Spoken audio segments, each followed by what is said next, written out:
Hello, my loves. So, I'm back at it with another story time. And this time it is to talk about your Venus return and kind of what you can experience when you are experiencing your Venus return. So, to begin, your Venus return is when Venus returns to the exact same spot that it was in your natal chart. So, for instance, currently Venus is in Scorpio. So, if you've got Venus in Scorpio in your natal chart, when Venus in Scorpio now gets the exact degree that it was in your natal chart, that is your Venus return. So I want you to think of your Venus return as like your Venus birthday, right? We all know what a solar return is. That is your birthday, and how your birthday feels like a reset. It's like a personal new year.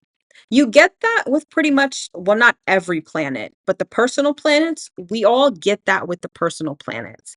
And when we have a Venus return, it's a reset when it comes to Venusian-like themes.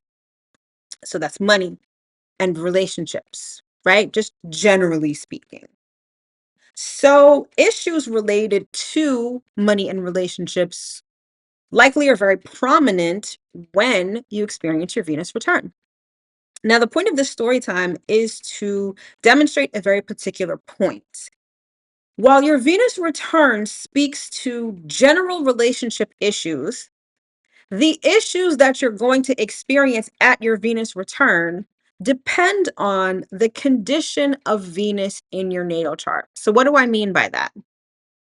Now, Venus is generally a positive planet, it's known as a benefic. So, it bestows positive energy. So, typically, Venus returns are pretty positive.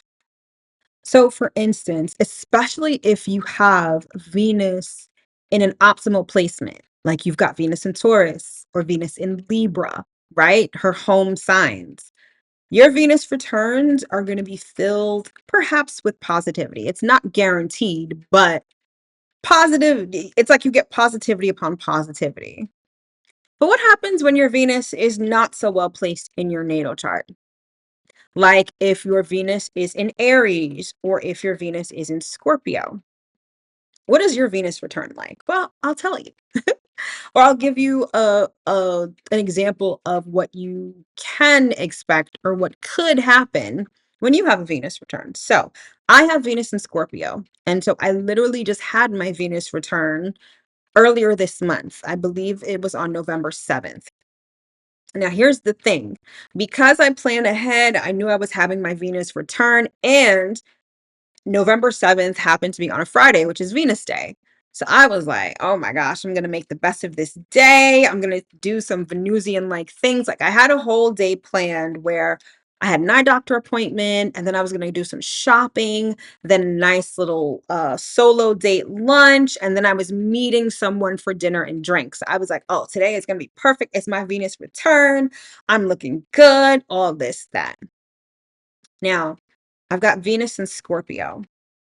When you have Venus and it's not well placed in your chart, again, especially if you've got Venus in Aries or if you have Venus in Scorpio, that's known as being in detriment. When a planet is in the sign that is opposite its home sign, it's called being in detriment. And when a planet is in detriment, the energy of that planet can always fall short. Meaning, if Venus bestows money or if Venus attracts, if you've got Venus in detriment, you'll either attract what you don't want a lot, things that necessarily aren't in alignment, things that are difficult. You'll get things, but not as much. Like it can always fall short. And that's for a particular reason, right? Everything happens for a reason, but things don't always work out how you want them to. Let's just say that. Now, I wasn't thinking about that when I planned my whole Venus return day. I just wanted to look good, spend a little money, have some great food, enjoy some great company, and whatever. So, I have Venus in Scorpio, right? And so Scorpio is the sign of depth, intensity, It's also the sign of emotional wounds and trauma. Now, I wasn't thinking about any of that when I was planning my day. Um, so first I had an eye doctor's appointment. So I was like, all right, cool. Nothing crazy about that. It was for my annual visit. Plus, I needed new contacts. And the first thing that I get hit with is the fact that my contacts, I have high astigmatism and I have to get custom contacts, which fine, I've had to do that all my life. But the price for these things were astronomical. Like so much more than I usually pay. It's like the price has gone up so much. And I was like, damn. I'm like, this, like, it was the first thing that hit me that day. I was like, I have to spend more money than I would have liked. So there was that. But I was like, you know what? That's fine. I'm about to go to the mall and do some shopping. So after I get done with my eye appointment, I'm like, okay, I'm gonna go to the mall and go shopping. So earlier in the week, I had purchased some things from Apple. So I needed to go to the Apple store to pick them up. And then I was gonna get a coffee from Starbucks. And then I was gonna go clothes shopping really briefly. So it's like had this whole thing planned. I get to the Apple store and it's like chaos in there. There's for a Friday morning, and this must have been like at 11 o'clock in the morning, 11:30 in the morning, the store was packed. And there was no rhyme or reason to how anything was happening. Now I had ordered something online, so I was just coming to pick it up. So I thought I was gonna be in and out really quickly. And didn't know there's a whole bunch of people milling around. There's a whole bunch of people being helped, a whole bunch of sales associates. So I'm trying to get someone's attention. I'm trying to get like any sales associate attention, and nothing is working. So then I see on one far end of the store, there's a sign that says, online order pickup. So I go by there. And the security guard for the store seems to be standing there. And he's like, oh, you're picking up an order? I'm like, yeah. He's like, go see the guy at the front. So I go see the guy at the front because apparently that's who you check in with. So I check in with the guy. He has his tablet. He looks really like he's really concentrating on what I'm telling him, puts my name in, and someone should be out with my order in like 5 minutes. But he's like, okay, why don't you go wait at this table at the front of the store? He's like, wait there and they'll come and bring it to you. I'm like, okay. So I go to the front of the store and I notice that it's starting to take a really long time. And while I'm a patient person, something about having to wait really was starting to get to me because I'm here to pick up something really quickly. I understand that there's a lot going on in the store, but I'm getting this feeling like I'm being ignored and other people are being helped and other sales associates know that I am waiting. They'll come up to me and they'll say, "Are you being helped?" And I'm like, "Well, I'm waiting for an online order, but I checked in." They're like, "Oh, okay." What should have taken 5 minutes took about 45. And most of that was me standing and waiting. I felt invisible, and people started to take pity on me. Like there was a woman who was like buying a new iPad. And if you're purchasing like a new product in the store, they can set it up for you and everything. So the entire time that I'm waiting there for 45 minutes, she's there too, being helped. And it's like she kept pitying me. She's like, wow, like you're waiting a really long time. And, damn. And the guy that was helping her was like, as soon as I'm done helping her, I'm going to help you because it's ridiculous that you're waiting so long. But amidst all that, I just felt invisible. And honestly, it brought up a lot of my issues in relationships, not feeling seen, feeling abandoned. My abandonment wound was like, I felt like it was on display. And then here comes the kicker. So there's someone else who comes into the store and needed the same thing that I did. They had ordered something online and they were here to pick it up. And he just happens to be waiting right next to me. And he's like, "Yeah, I'm here to pick up an online order."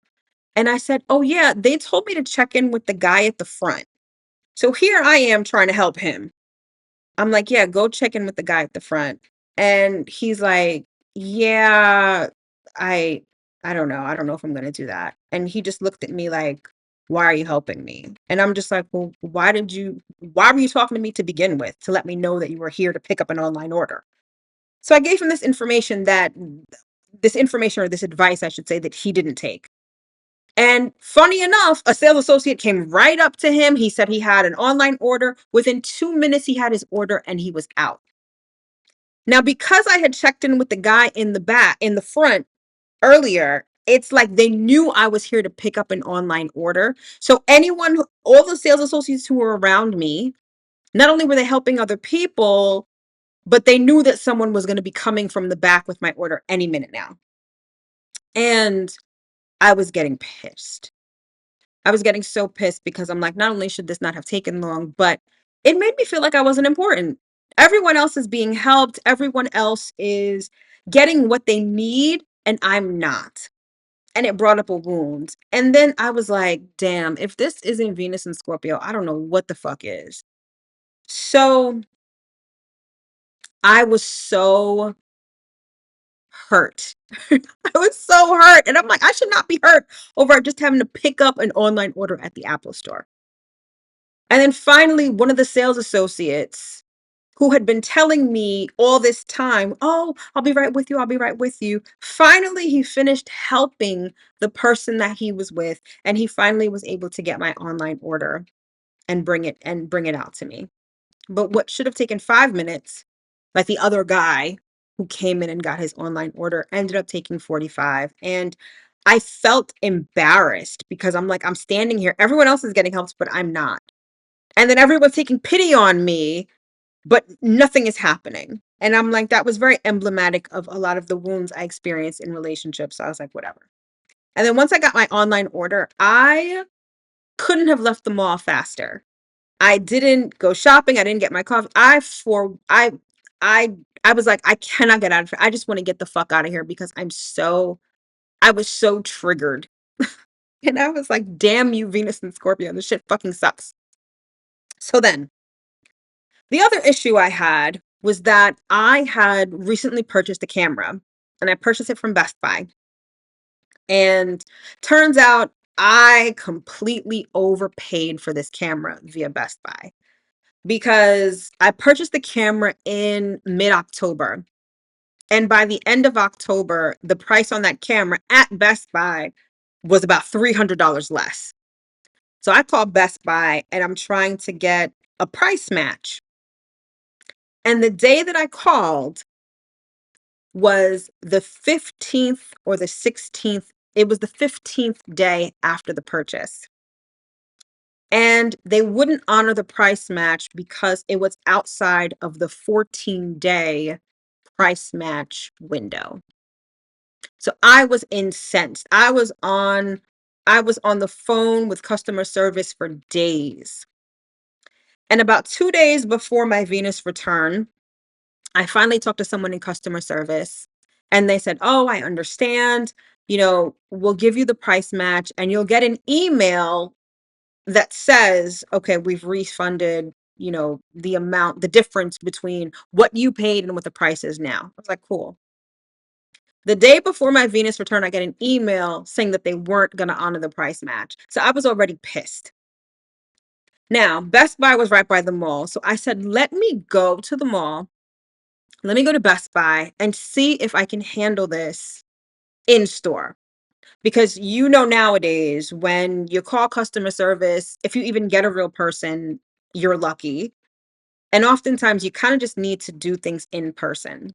So I went to Best Buy and I spoke to an associate, and they did it within 2 minutes. Now, this is after the whole fiasco at the Apple store.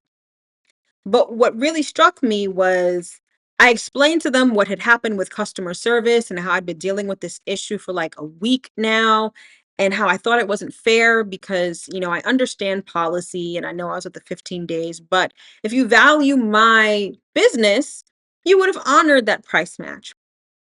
And so he did the price match, no problem. And at the end of the transaction, as I'm leaving, he looks me dead in my eyes and he says, I'm so sorry that you had to experience that. I hope that I was able to make the situation better for you. Like, I'm talking about he's looking in my eyes like he knows me.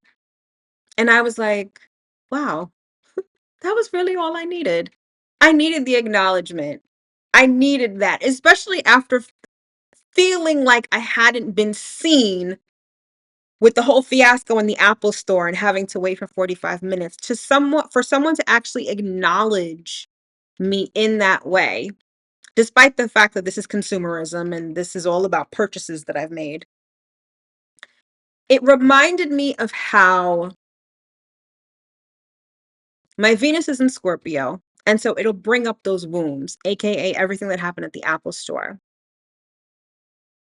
But confronting those wounds, because in between me going from the mall to Best Buy, I was literally saying to myself, yeah, this is Venus and Scorpio. This is my abandonment wound that is coming up, and how things happen sometimes. And it's not like they were doing it to me purposefully, but I wasn't abandoned, right? I mean, this is a very simplistic example, right? But I got my thing and I'm fine. But then someone acknowledged the fact that I had been through, that I experienced some difficulty. And that sort of helped me heal through this abandonment wound that I was literally in the middle of when I had this encounter. So I say all of this to say that the condition of Venus in your natal chart will really determine what your Venus return is like. And you can track your Venus return, right? And you can see what day it's going to fall on. And by looking at Venus in your natal chart, by sign, by house, and by aspect, you will know what your Venus return, the flavor of your Venus return. Now, not only is my Venus in Scorpio, but it is conjunct Pluto. And so, even the littlest infractions will be intensified because of the energy of Pluto. And I think that's pretty evident given my story, even though we're talking about something as mundane as picking up an online order and getting a refund, right? But then there's another part of this Venus return story that is very interesting. So, one of the things that you should know about your Venus return is because she is a positive planet, because she is a benefic, your Venus return will always come with a gift. It could literally be a physical gift.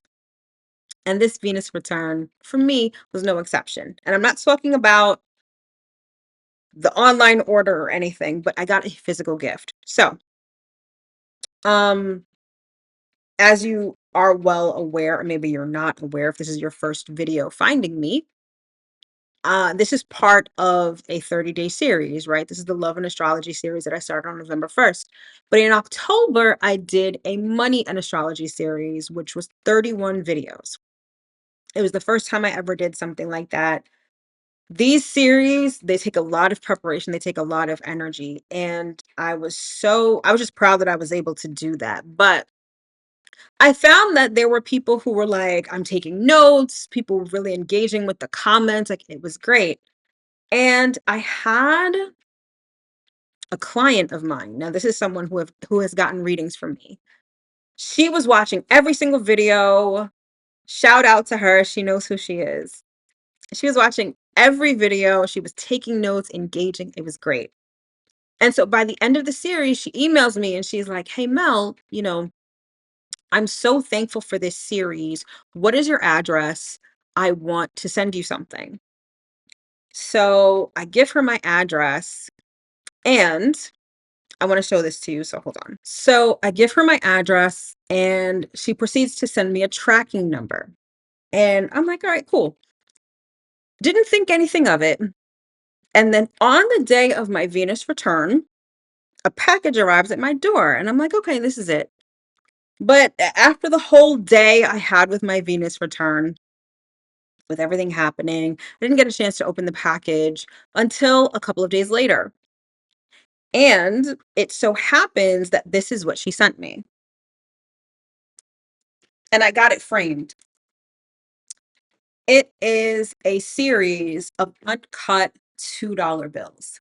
Now, she had no idea, but I used to keep $2 bills in my wallet to attract luck and prosperity.